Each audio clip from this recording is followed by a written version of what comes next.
I'm Jenna Miscavige. I was born and raised in Scientology. I left when I was 21 years old and wrote a book about it. My uncle, David Miscavige, is the leader of Scientology, and this is my YouTube channel. Hey guys, I hope you all enjoyed your weekend. I decided to take a little break yesterday, hang out with my kids, and I am back at it today. I want to thank all of my new members. I really appreciate all those of you who have signed up recently. And I also want to thank you all so much for your comments and for sharing your stories with me. It really means a lot. It's really, truly helpful to me. I do read all of them. I haven't had a chance to answer any of them because I wanted to get through this whole storyline, and then I will go back and I will respond to them. But thank you so much. It means so much to me to hear from you guys. All right, so the question we were answering was, would you ever consider doing a video with Sterling? I miss him on his channel, and I'd always hoped you two would have a conversation comparing and discussing your time in Scientology. Were you ever at the ranch at the same time? Okay, so where we left off was my brother Justin had called my publisher, and I decided that I was no longer going to have him in my life after that. Now, a big part of why I made this decision that I didn't want to have him in my life is because I didn't want to have somebody who was going to treat me that way or who was going to disappear and would be in and out of my kids' lives constantly. If they would create a bond with him and then he would all of a sudden be gone, like had happened with my son when he was just like 2.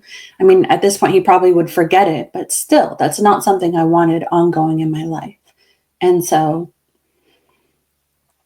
this was a big part of that decision. And also, I didn't even hear from Justin when my daughter was born.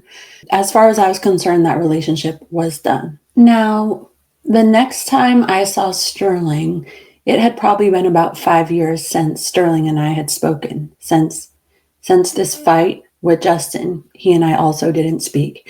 He may have texted me when my book came out and said something nice about it. But other than that, Sterling wasn't where I probably could have reached out to him and he would have answered, but we just weren't close and weren't talking. And he was living in another country working for a long period of time. So really it was like 5 years and I hadn't seen or really heard from him.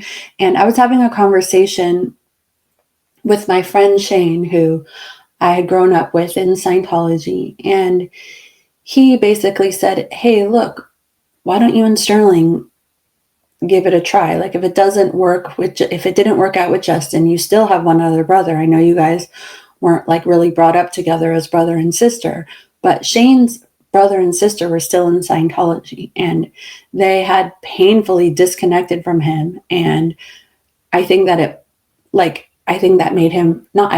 did make him really upset. And he didn't want us to have to go through that if it was unnecessary. And so it was actually really sweet and really thoughtful.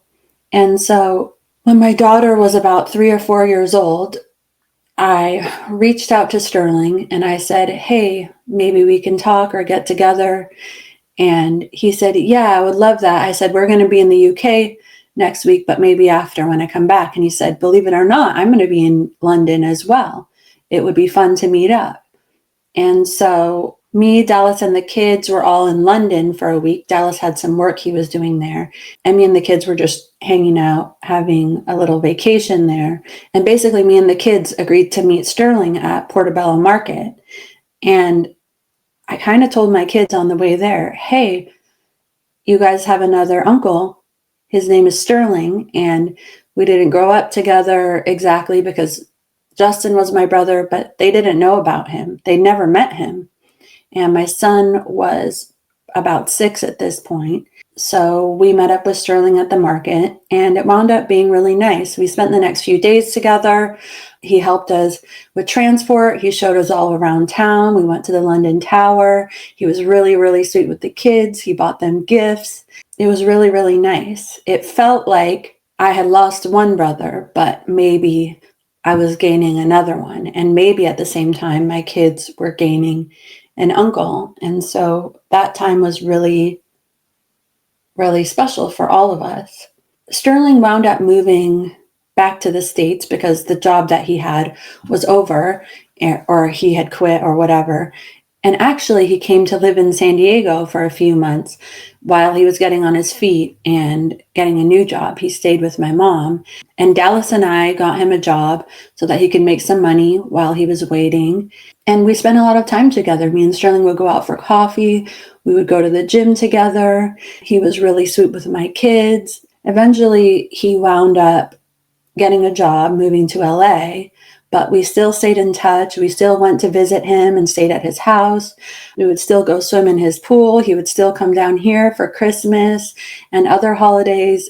He would, even though he had this like little weird passive aggressive streak where he thought it was funny to buy my kids like life-size Darth Vaders that were motion detected and would yell things out when I walked by and scare the shit out of me, or like a giant teddy bear that like took up my daughter's whole room, that when I had to finally get rid of it, I was like a murderer, or a life-size Elsa doll.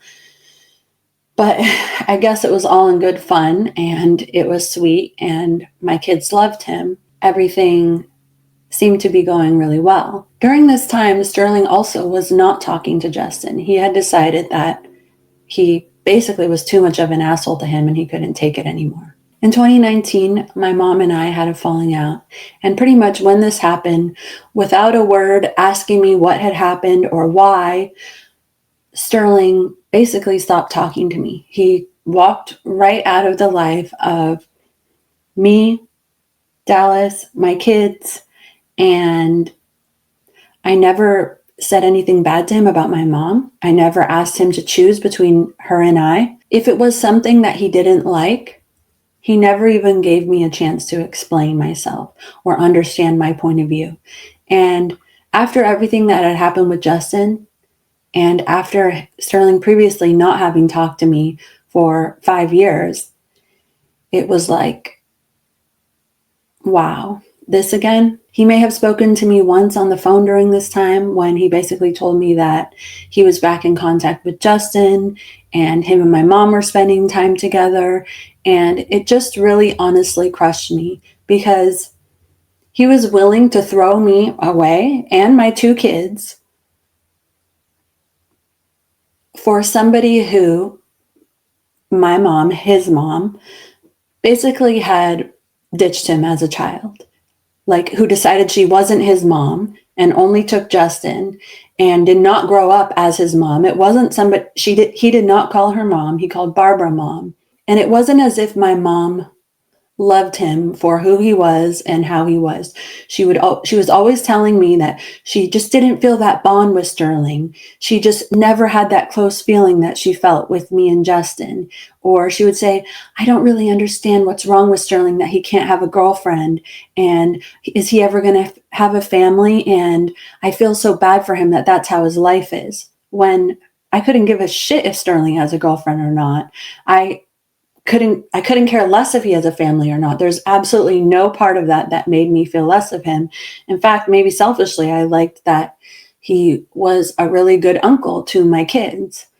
And the fact that he was just willing to let go of me and my kids completely without even a question felt pretty unforgivable to me. Now I realize, I guess I toss around that word unforgivable a lot, well, at least in this series, but it's almost like, how many more times are you going to let this happen?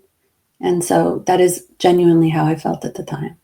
So it was about 4 years before I heard from Sterling again. And it was just on one random weekend. It was actually right when Dallas and I had been separated. We hadn't really told the world that we were getting a divorce yet. And Sterling texted both of us and said, oh, can I just show up at your house? I'm in town, and can I come see you and the kids? And this was after me having to explain to the kids why Sterling had just disappeared. And so I was like, no, you can't really just show up and have it be like nothing happened, but I would be happy to talk to you and we can figure things out. And he was like, okay, great, we'll do that. And it was several months. Sterling didn't really reach out for us to talk. And I was busy with my divorce and life, and I had a whole bunch of things going on. I had gone on Aaron's channel, Growing Up in Scientology, and done a talk with him about what had been going on with my life. I talked about my divorce and what had been happening with me for the last 10 years. And around the same time, Sterling was also popping up on YouTube. Now, Sterling never reached out to me or said anything to me about my divorce. And I mean, he knew that I'd been married since I was 18. So this is a pretty big deal to me.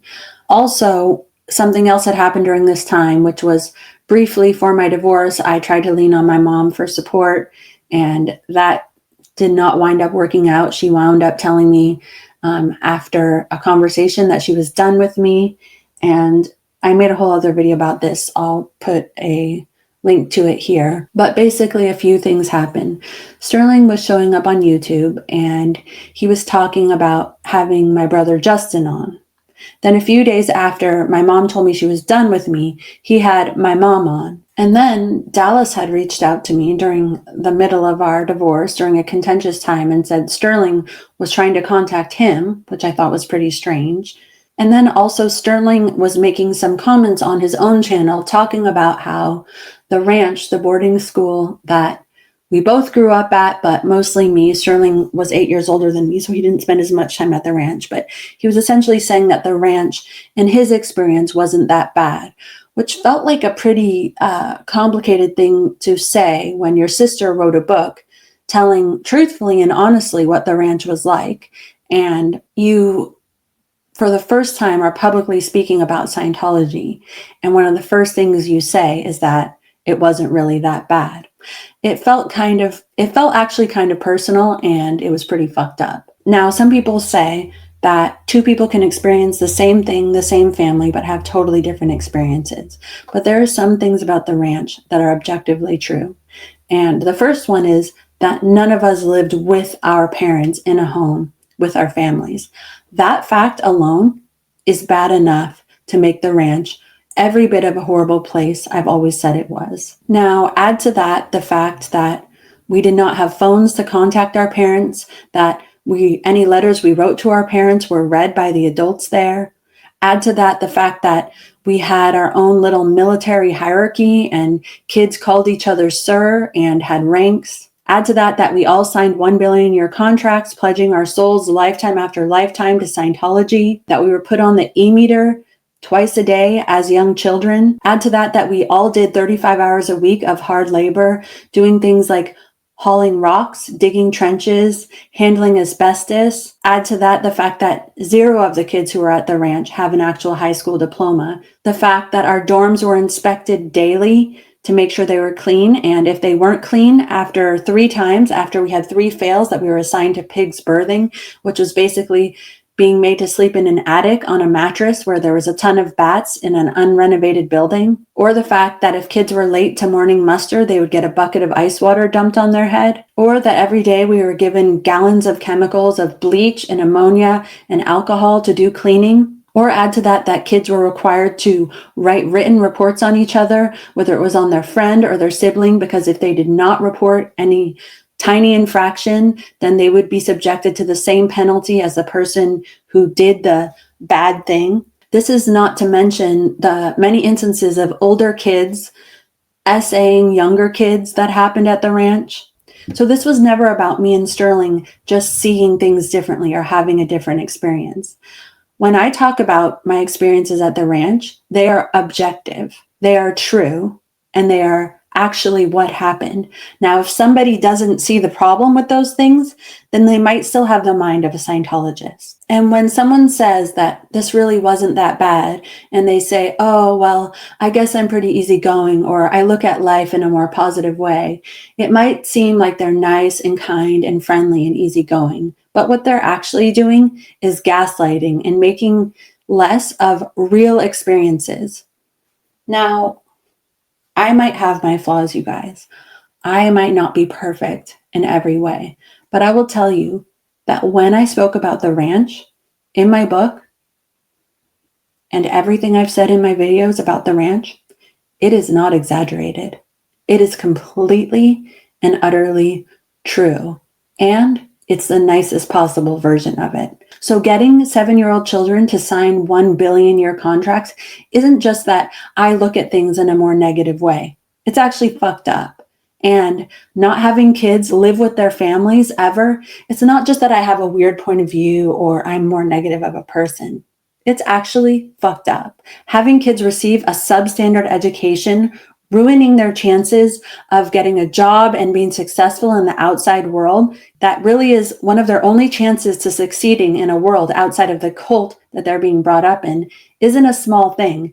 And it is an actual objective fact that kids at the ranch did not graduate high school. It is an actually true and objective fact that we worked 35 hours a week. No hyperbole, no exaggeration. It's not just my opinion, it's the truth. And what's kind of crazy is that my book was one of the only places where the experience of a child growing up in Scientology could actually be heard.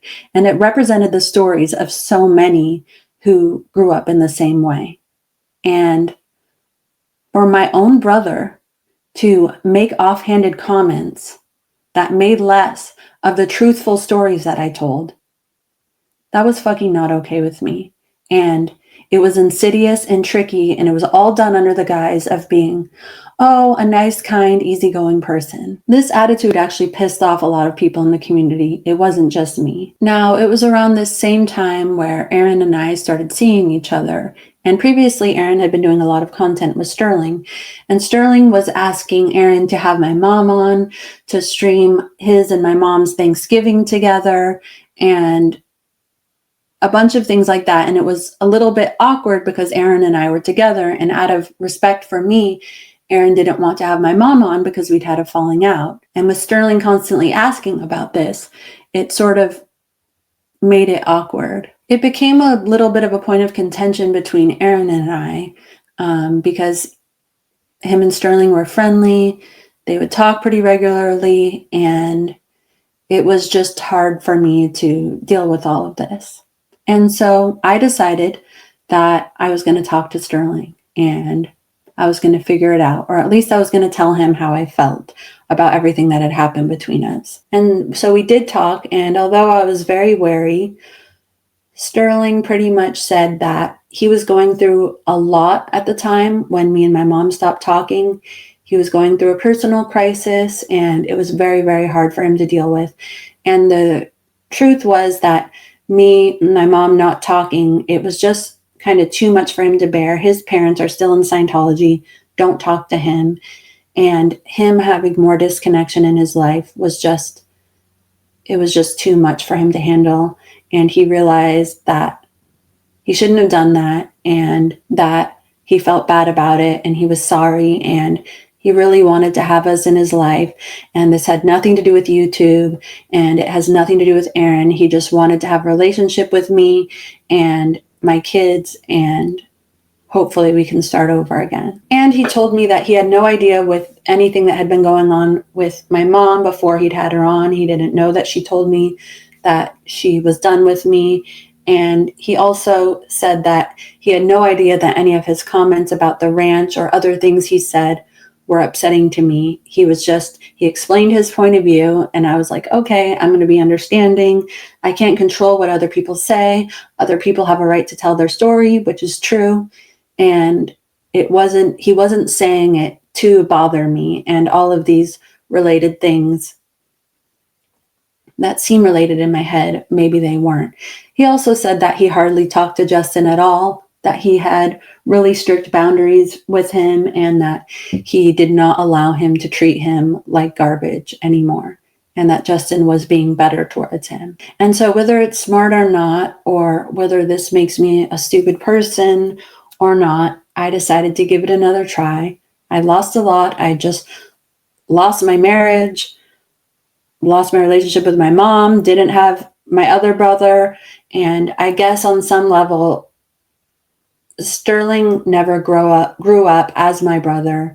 And so, I don't know, I just didn't have the same expectation that I'd had from Justin with Sterling. I mean, he didn't really owe me anything. He didn't owe me his love and friendship. And so I just decided that it would be easier for everyone, and I didn't want to have an enemy. I would rather us all get along. And so for the next year, Sterling was back in my life and back in my kids' life. All right, well, there is actually a lot more after this. I did not expect this to be this long of a series, but I really do want to get through it, but I can only do so much in a day. So I think this is a good point to end here, but I will be back tomorrow with hopefully the entire rest of the story. But you never know if just one more video will be enough about it. So thank you for hanging in there, you guys. I really appreciate your patience. I appreciate you listening, and I appreciate your kindness in the comments so much. And I will see you again tomorrow. Bye.